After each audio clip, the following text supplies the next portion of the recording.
ini kami sudah 1 tahun. Juli kemarin tanggal 16 kami ulang tahun. Ada 60 lebih kelas yang sudah terjadi. Dan ini puluhan tempat sudah menyumbang kepada kami tanpa kami bayar sepeser pun. Dan ada ribuan murid. Ya, sudah lebih dari 1000 murid yang belajar di Akademi Berbagi. Oke, sorry. Dan ini kelasnya. Ini beberapa kelas itu yang kelas paling antik sebelah kiri itu di atas bis tingkat di Solo. Jadi kita bikin kelas berjalan di atas bis karena kebetulan temanya tentang city branding. Dan ini beberapa kelas yang lain di Akademi Berbagi itu. Apakah saling kenal muridnya? Nggak ada. Jadi datang, duduk, ada kalau yang mau itu ya duduk diam langsung belajar. Ada yang kenalan-kenalan dulu. Jadi nggak usah takut. Ada yang gini, nanti di sana saya nggak kenal siapa-siapa. Itu semua nggak ada yang kenal, Bu. Saya itu yang main 5 itu nggak ada yang kenal tadinya, karena dia keseringan datang gitu ya, lama-lama hafal aja gitu. Jadi nggak usah khawatir, siapapun boleh daftar. Gimana caranya? Lihat aja di Twitternya @Akademi Berbagi. Dia tiap Senin ngeblas informasi untuk kelas Jakarta, tapi hari lain ada untuk kota-kota lain. Dan ini daftar volunteer kita. Dan sekarang udah nambah 1 tuh di atas. Itu volunteer baru, Primirus. Belum masuk kamu Primirus di sini. Nah, ini yang sebenarnya saya mau ceritain. Gampang nggak sih bikin kegiatan kalau orang bilang social movement gitu ya? Dulu saya pernah dengar salah satu presentasi anak Singapura, orang Indonesia yang tinggal di Singapura. Dia bilang gini, gimana kalian mau bikin social movement kalau nggak ada duitnya? Kami sama sekali bermula tidak ada duitnya sama sekali, 0, nggak ada. Justru tantangan terberat kami dari muridnya. Ketika kelas itu gratis, kadang banyak yang kurang menghargai. Karena di kami sistemnya adalah kalian mesti daftar. Kalau udah daftar, ya datang. Karena ada waiting list yang kemudian tidak bisa masuk. Karena kelas kami memang terbatas. Kelas kami hanya sekitar 30-50 murid. Tidak bisa lebih. Karena biasanya itu terkait sama ruangan dan gurunya supaya lebih intens diskusinya. Jadi malah tantangan terbesar kami adalah itu. Terutama yang di luar Jakarta. Saya pernah cukup sedih sih. Jadi salah satu kelas di Palembang tuh cerita kelas-kelasnya muridnya cuma 5 gitu. Padahal itu gurunya datang dari Jakarta. Dan menurut saya dia ngajarin ilmu yang sangat menarik saat ini, tapi yang datang cuma 5. Ada 2 hal memang. Ada kemungkinan kami menyebar informasinya tidak terlalu yang masif gitu ya. Tapi ternyata beberapa teman yang tahu pun enggan untuk datang gitu ya. Padahal buat kita, kalau kalian mau bayar untuk training, ngeluarin uang, lalu ini ada yang gratis, kenapa nggak dimanfaatin sih?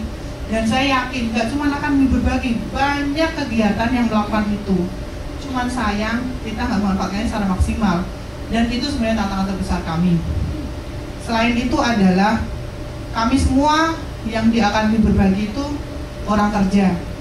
Jadi ada karyawan swasta, ada mahasiswa yang baru lulus, ada mahasiswa yang nggak lulus. Maaf, dan ada juga pengusaha. Jadi secara waktu kita nggak cukup leluasa ya gitu.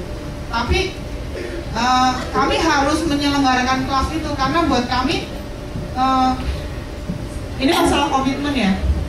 Jadi ketika kami sudah melakukan, oke, kita bikin kelas Akademi Berbagi dan harus rutin. Yang paling susah adalah menjaga komitmen kelas itu tetap terselenggara secara rutin. Itu yang berat buat kami, tetapi justru itu yang kemudian menjadi tantangan buat kami. Karena dulu ada salah satu relawannya Akademi Berbagi itu seorang copywriter. Dia bilang gini, Mbak, tagline-nya berbagi bikin happy aja Mbak. Tapi bener loh, gara-gara itu tuh kita ngelakuinnya dengan happy, jadi nggak ada beban. Terus walaupun pulang kantor mesti lari-lari nyari busway, itu semua penumpang busway ternyata. Telat, muridnya duluan yang datang, kita ngos-ngosan. Tapi buat kami menjaga komitmen itu jauh lebih penting. Sehingga hingga saat ini kelas tetap berjalan. Kalau ada yang mau, tapi nggak tahu besok ada kelas dari Kamis, tapi sudah penuh ya. Sudah tutup, maaf. Dan Akademi Berbagi bukan hanya di Jakarta. Sekarang kami ada di Yogyakarta, Bandung, Madiun, Semarang, ada Surabaya, lupa nggak ditulis, Jambi, Palembang, Medan, Ambon. Dan nanti bulan September kita akan bikin Akademi Berbagi di Singapura. Ada seorang relawan di Singapura yang bersedia menjadi kepala sekolah dan dia akan bikin kelas khusus untuk TKW.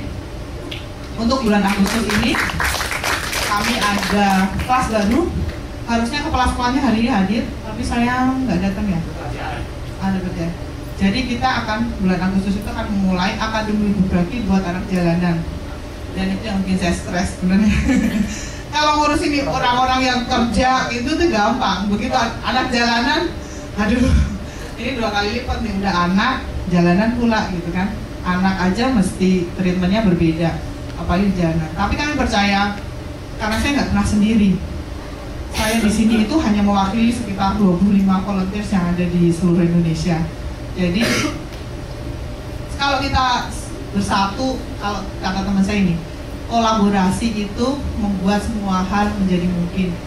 Jadi saya pun berkolaborasi dengan beberapa teman-teman untuk mewujudkan kelas itu. Ini harapan sebenarnya. Dulu saya pernah merasa gini,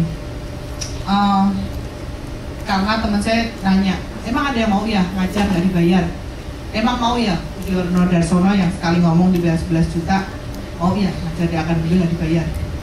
Tapi gara-gara Akademi Berbagi, saya kemudian percaya masih banyak orang baik di Indonesia. Dan saya punya puluhan orang baik itu. Boleh silakan dikontak mereka, semua ada di website kami www.akademiberbagi.org. Di situ ada daftar gurunya. Kalau kita mau belajar, silakan aja, tinggal datang. Mau ketemu mereka aja juga boleh. Tanya langsung sama mereka, kenapa mereka mau berbagi. Karena bersama mereka orang-orang yang mau berbagi dengan sukarela bersama para volunteers, ada dalam situasi yang sama-sama pengen bikin negara ini lebih baik deh. Dengan, sekecil mungkin yang kita bisa deh. Ya udah, kita hanya bisanya ini, tapi ternyata sambutannya luar biasa, dukungannya banyak. Buat saya nggak pernah pesimis lagi bahwa suatu saat Indonesia pasti akan jadi lebih baik. Ini kata-kata ini yang selalu saya pakai karena almarhum ayah saya pernah bilang gini, di dunia ini tidak ada yang tidak bisa. Yang ada adalah kamu mau apa enggak.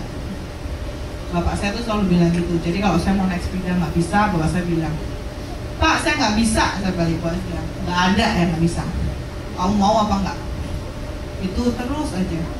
Kemudian bapak saya bilang, semua orang itu boleh punya mimpi.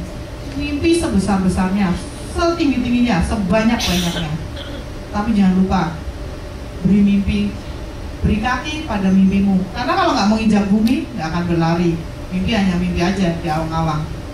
Saya seorang perempuan biasa, ibu rumah tangga, bukan seseorang yang